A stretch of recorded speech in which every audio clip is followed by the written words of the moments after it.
tell if they were saying that they had acted like they were going to do it back then, but didn't do it, or I couldn't quite tell, but it sounded like something recent happened, but I could have totally misread that.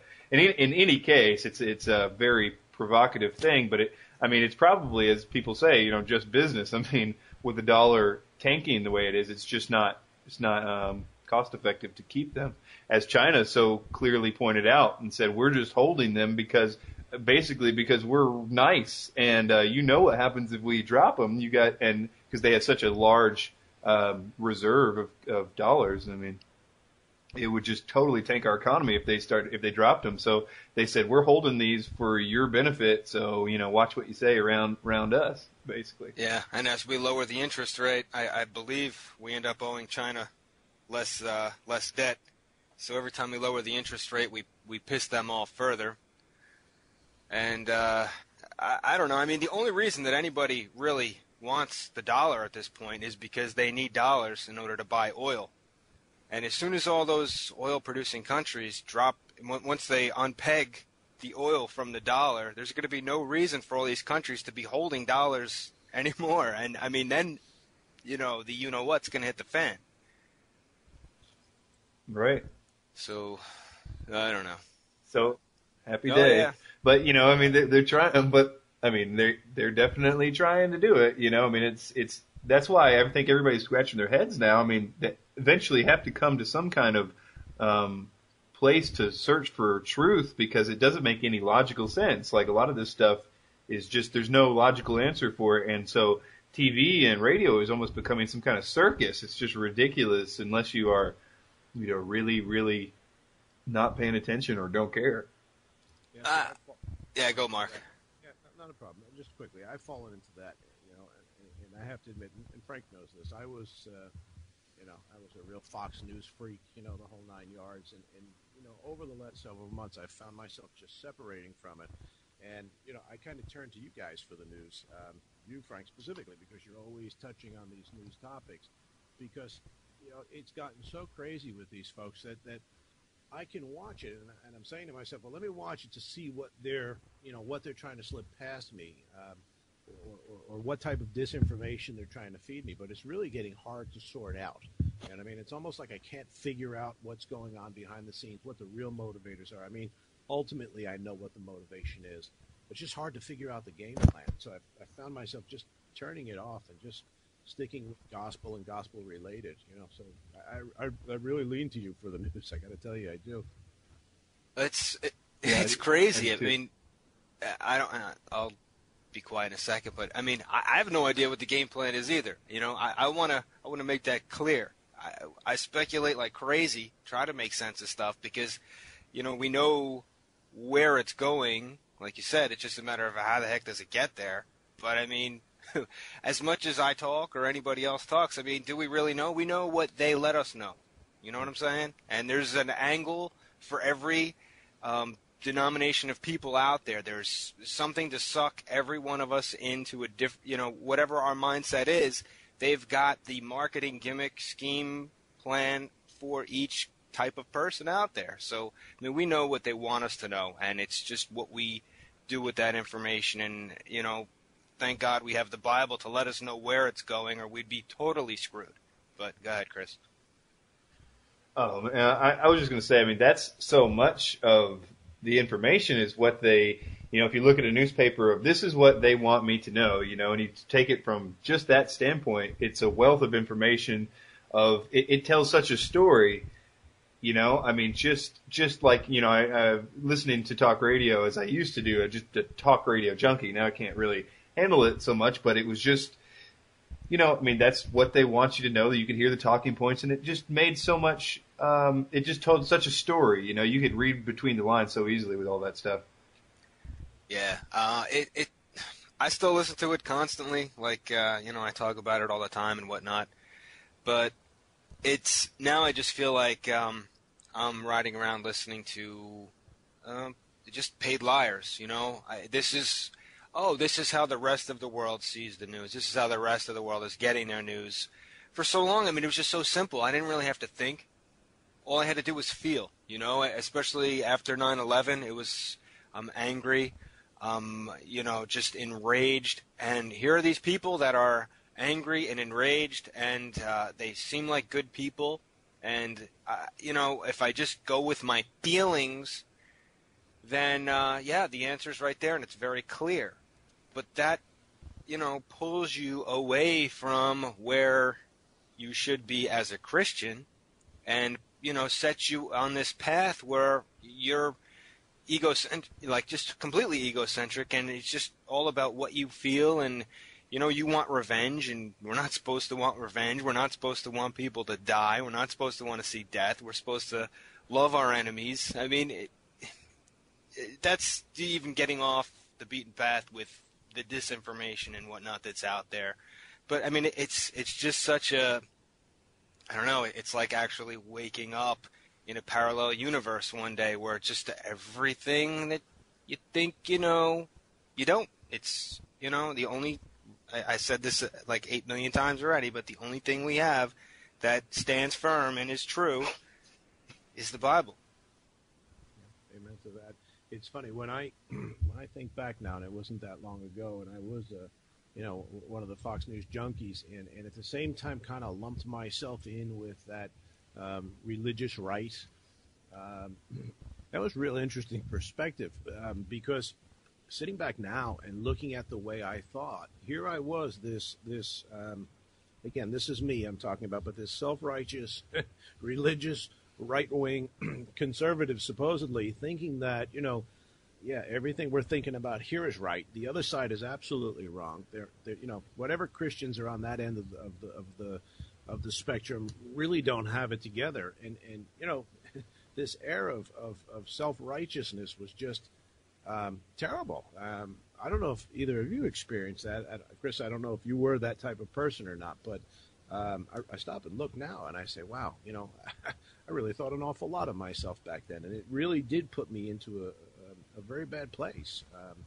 From a scriptural perspective, from a relationship with Christ perspective, I was on, I don't know where I was. I thought I was in the right spot, but boy, I couldn't have been further from the truth, and I couldn't have been much more arrogant than I was either. Here, here. I think we all have that. It's just the quicker that we can, chip away at it, the quicker, the more strong our relationship is with Jesus. I mean, it's so amazing how it's so contingent upon humility. I've always looked at humility as like the keys, getting the to be trusted with the keys to the car. If you could really be humble and not just like fake it, and you could really actually be humble, you could just be let in on so much, but it just, there's no easy way around it. You actually have to be humiliated. Yeah.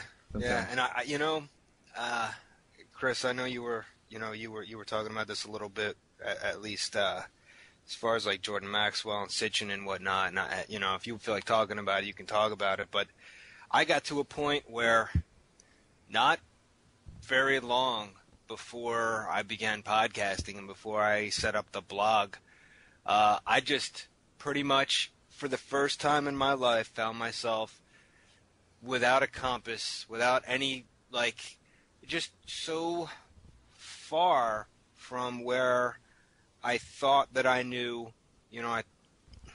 Just to put it simple, it just felt like, can there possibly even be a God? Would all this be going on if God existed and Jesus was watching over me and watching over my family? And I went I don't know, it was probably 2 or 3 weeks where I just felt like, I don't know, 2 steps above wanting to just jump off a bridge or something. And I came out of it, and I came out of it fairly quickly. I just found myself completely humbled. I got into a discussion about God, and basically what brought me out of it was saying, or hearing myself say, no, I don't think there is a God. And those words came out of my mouth. And, it's not something that I've pretty much told anyone. And I heard them come out of my mouth, and I just was in shock. It was like, what did I just say? How could I say it? And I went through another month of complete guilt. And all this stemmed from starting to pick up on the 9/11 stuff, and just not knowing what to think about the government and all this. Everything just spiraled, and I just got so discombobulated and screwed up that it manifests itself in not knowing where to look for the answer. I've looked to God, I've looked to Jesus my whole life, and now I'm not finding anything. And I mean, it just really, I don't know. It's funny how you have to have that moment of complete humility where you just can't believe that you're in the spot that you're in, and you've put yourself there, and you're just so unworthy of everything that I don't know. I think that you have to kind of bottom out to that in order to, build yourself back up into feeling or deserving anything. Not that we'd ever deserve, God to spit on us, but in order to get back to that and to understand what our role is in things, I guess I'm rambling here, but I mean it's just something that I think most people, when I talk to a lot of people, they typically have had some kind of a moment where they are just completely humiliated, and out of that, good things come, and I don't know, I'm just going off. No, yeah. It's such like a daily process, though, too. It just keeps coming back. That pride is just always there. I mean, for me, at least, I know for most people, it's just that one of those more ever-present things, and some people, I think it comes in more subtle ways. People that aren't terribly happy with themselves, they have it in more subtle ways, but it's always there. It's such a mortal enemy of ours, and it's a worthy foe. But but when you all you can do is win the small battles, and hope for some kind of victory later on, I guess. But it's such an important part of us. My spiritual walk, anyway, is to recognize it and then to attack it or try to. Yeah. Yeah. Okay. Let's see here. Mark, you got anything else going on? Well, not right at the moment. No, it's been 2 very hectic weeks for me here at home. So again, other than doing some research on indigo children, I really haven't. I haven't had anything else planned.